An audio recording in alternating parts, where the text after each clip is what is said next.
आज का हमारा टॉपिक होगा शक्ति साधन है या शक्ति साध्य है। हम शक्ति साधन और शक्ति साध्य है इसका विस्तार से अध्ययन करने वाले हैं। हम ये जानते हैं कि शक्ति एक ऐसी अवधारणा है जो कि दूसरे व्यक्तियों को अपने इच्छा के अनुसार व्यवहार करने के लिए प्रेरित करती है और उसके व्यवहार को नियंत्रित भी करती है। बहुत से विचारक हैं जैसे कि मोर्गेंथो है, बर्ट्रैंड रसेल है, लॉसवेल है, इन्होंने शक्ति को परिभाषित किया है। अगर हम बात करें प्रोफेसर मोर्गेंथो की, तो प्रोफेसर मोर्गेंथो ने शक्ति को राजनीतिक शक्ति से जोड़ा है। वे शक्ति का अर्थ क्षणिक शक्ति से नहीं लेते हैं, बल्कि शक्ति को राजनीतिक शक्ति से जोड़ते हुए विदेश नीति के निर्धारण में इसको एक प्रमुख साधन के रूप में देखते हैं। हम सबसे पहले लेते हैं शक्ति एक साधन है। हमारे मस्तिष्क में बहुत से प्रश्न उत्पन्न होते हैं कि शक्ति को साधन के रूप में काम लिया जाता है या साध्य के रूप में। अगर शक्ति को साधन के रूप में काम में लिया जाता है तो किस ढंग से इसका प्रयोग किया जाता है। अंतर्राष्ट्रीय राजनीति में शक्ति क्या एक साधन है? राज्य दूसरे राज्यों के व्यवहार को क्यों नियंत्रित करना चाहते हैं? ऐसे प्रश्न भी हमारे मस्तिष्क में आते हैं। अगर हम एक उदाहरण के द्वारा हम समझने का प्रयास करें, जैसे कि धन एक साधन है और इस धन के बलबूते पर बहुत सी चीज़ों को खरीदा जा सकता है। इसी प्रकार शक्ति है, यह भी विदेश नीति का एक साधन है और शक्ति के माध्यम से विदेश नीति के लक्ष्यों को प्राप्त किया जा सकता है। और विदेश नीति के लक्ष्यों में भी सबसे ज़्यादा महत्वपूर्ण जो लक्ष्य है राष्ट्रीय हित, इसको प्राप्त करने के लिए शक्ति को एक साधन के रूप में काम में लाया जाता रहा है। शक्ति के माध्यम से एक राष्ट्र की प्रतिष्ठा, भूमि, कच्चा माल, सुरक्षा और मित्र प्राप्त हो सकते हैं। हम एक अन्य उदाहरण के द्वारा भी समझ सकते हैं कि किस प्रकार से शक्ति को एक साधन के रूप में काम में लाया जा सकता है। अगर हम बात करें 1962 के भारत और चीन के युद्ध की। 1962 में भारत और चीन में युद्ध हुआ और चीन ने कुछ समय पश्चात ही युद्ध बंद की घोषणा कर दी। यहाँ चीन द्वारा वैश्विक पटल पर यह दिखाने का प्रयास था कि उसके पास एक अथाह शक्ति है और इस अथाह शक्ति को चीन ने एक साधन के रूप में काम में लिया। हम एक अन्य उदाहरण के द्वारा भी समझ सकते हैं, जैसे कि 1979 में चीन ने वियतनाम पर आक्रमण करके भी थोड़े ही दिनों में युद्ध को बंद कर दिया।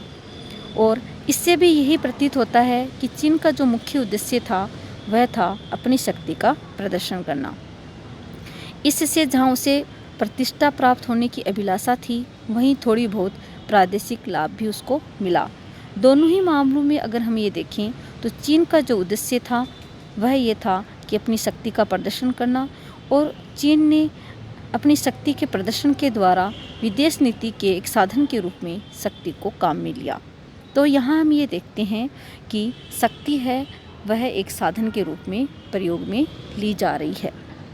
अब हम शक्ति का दूसरा पक्ष है साध्य, उसके अध्ययन करते हैं।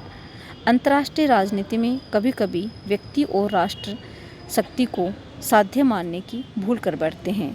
बहुत से राजनीतिकों की अधिकतम शक्ति संचय की महत्वाकांक्षा और छोटे छोटे महत्वहीन मुद्दों पर बल प्रयोग करने की प्रवृत्ति या धमकी शक्ति को साध्य में परिवर्तित कर देती है। उदाहरण के लिए हिटलर और मुसोलिनी के लिए शक्ति साधन न होकर के बल्कि एक साध्य थी। मोर्गेंथो ने राजनीतिक यथार्थवाद में 6 सिद्धांतों का निचोड़ यही है कि राष्ट्रीय हित को शक्ति के परिप्रेक्ष्य में परिभाषित किया जा सकता है, अर्थात शक्ति ही राष्ट्रीय हित है। प्रत्येक राष्ट्र की विदेश नीति का लक्ष्य है शक्ति का अर्जन करना। शक्ति अपने आप में एक उद्देश्य है। हम ये देखते हैं कि बहुत से ऐसे विचारक भी हुए हैं जिन्होंने शक्ति का अर्थ साध्य से लिया है। अगर हम इतिहास में देखें तो हिटलर और मुसोलिनी हैं, उन्होंने कभी भी शक्ति का प्रयोग साधन के रूप में नहीं किया बल्कि साध्य के रूप में किया था। वस्तुतः शक्ति साध्य भी है और साधन भी है। यहाँ हम ये कह सकते हैं कि शक्ति की दोनों ही अवधारणाएं मान्य हैं, अर्थात शक्ति को साधन के रूप में भी काम में लिया जा सकता है और साध्य के रूप में भी काम में लिया जा सकता है। जहाँ शक्ति अपने आप में एक उद्देश्य है, वहाँ वह दूसरे उद्देश्यों की पूर्ति का साधन भी हो सकती है। अंतर्राष्ट्रीय राजनीति में शक्ति साधन इसलिए है कि इससे राष्ट्रहित की पूर्ति होती है, और साध्य इसलिए है कि शक्ति का आधिपत्य बना रहना राष्ट्रीय हित की सुगम सिद्धि के लिए आवश्यक है। अगर हम बात करें अमेरिका और चीन की, तो दोनों ही शक्तिशाली देश माने जाते हैं। कई बार छोटे छोटे राज्य उनकी संचित शक्ति के भय मात्र से ही उनकी बात को मान लेते हैं। अतः अपने राष्ट्रीय हितों की प्रगति के लिए संचित शक्ति अमेरिका और चीन के लिए साध्य बन जाती है। शक्ति के इस आधिपत्य के कारण ही अमेरिका और चीन के लिए वांछित लक्ष्यों की सिद्धि सुगम हो जाती है। सोवियत संघ द्वारा अफगानिस्तान में हस्तक्षेप, संयुक्त राज्य अमेरिका का ग्रेनेडा पर आक्रमण, भारत का बांग्लादेश की स्वतंत्रता के लिए प्रयत्न, खाड़ी युद्ध में अमेरिकी हस्तक्षेप आदि शक्ति को साधन के रूप में प्रयुक्त करने के तरीके हैं ताकि वांछित राष्ट्रीय हितों की पूर्ति हो सके। हम यहाँ ये देखते हैं कि शक्ति का जो प्रयोग है वो साधन और साध्य दोनों ही रूपों में किया जाता रहा है, लेकिन बहुत सी ऐसी महाशक्तियाँ हैं जो कि अपनी संचय शक्ति के बलबूते पर अन्य देशों को भयभीत करती हैं और उनको अपनी इच्छा के अनुसार कार्य करने के लिए प्रेरित भी करती हैं।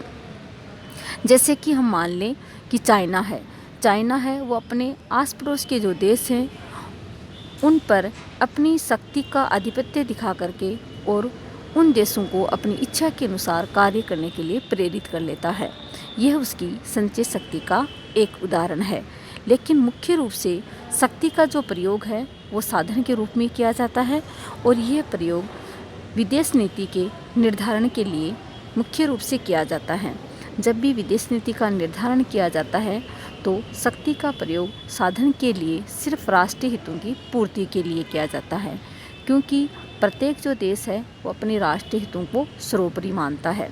और कई बार हम ये देखते हैं कि राष्ट्रीय हितों की पूर्ति के लिए शक्ति का प्रदर्शन भी आवश्यक है, चाहे वह 1962 का भारत चीन का युद्ध हो, या फिर भारत पाकिस्तान का युद्ध हो, या फिर अमेरिका द्वारा कई बार जैसे महासागर में भी अपने विभिन्न संसाधनों द्वारा शक्ति का जो प्रदर्शन किया जाता है वो इसी आधार पर किया जाता है कि वैश्विक पटल पर उसकी शक्ति के प्रदर्शन को देख करके अन्य जो देश हैं वो भयभीत रहें और उसके आदेशों की पालना करते रहें।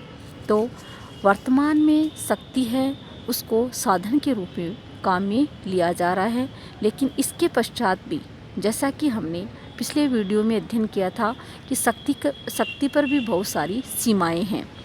वैश्विक स्तर पर भी शक्ति पर काफ़ी सीमाएं लगी हुई हैं, चाहे वह अंतर्राष्ट्रीय न्यायालय हो, या फिर यूएनओ हो, या फिर वैश्विक जनमत हो।